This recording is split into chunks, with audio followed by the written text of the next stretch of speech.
Karis qaynonam uchun qovunli kimchi tayyorlab bermoqchiman. Buning uchun 2 dona qovun kerak bo'ladi. Xohlasangiz shunaqa koreyskiy qovun, xohlasangiz katta qovunni ishlatsangiz bo'ladi. Qovunni po'stlog'ini archib, ichidagi urug'larini yaxshilab tozalab olamiz. Bu qovunni aslida ichidagi urug'i bilan birga yeyilishi kerak, lekin qovunli kimchiga urug'i qo'shilmaydi va shunaqa qilib qovunlarimizni to'g'rab olamiz. Bu salatimiz juda ham oddiy bo'lganligi uchun faqatgina shu narsalar qo'shiladi xolos. To'g'rab olgan qovunimizga 1-2 qoshiq tuz solib, yaxshilab aralashtirib 30 minutga olib qo'yamiz. Bu salatga ko'k piyoz va piyoz qo'shiladi. Menda ko'k piyoz yo'qligi uchun chusaydan qo'shib yuboryapman. 30 minut turgan qovunimizni suvini to'kib tashlaymiz va ichiga ozgina piyoz, qalampir yoki paprika kunidan 3 qoshiq va uni orqasidan maydalangan chesnokni ham sovuramiz. Va koreyslar juda ham ko'plab salatlarga qo'shadigan mo'lchek chotdan ham 1 qoshiq qo'shib yuboramiz. Orqasidan uksus 1 qoshiq va ozgina tuzdan qo'shib yuboramiz. Va oxirida ko'k piyozimizni yoki jusayni solib yaxshilab aralashtirib olamiz. Men bu salatni birinchi marta qilib ko'ryapman, ishonaveringlar, ta'mi juda ham zo'r chiqar ekan. To'g'risi ta'mini tasvirlab bera olmayman, shunchaki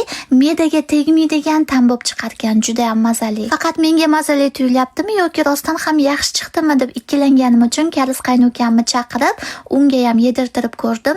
Endi onam faqat senga kimchi qildiradi deb ustimdan kuldi.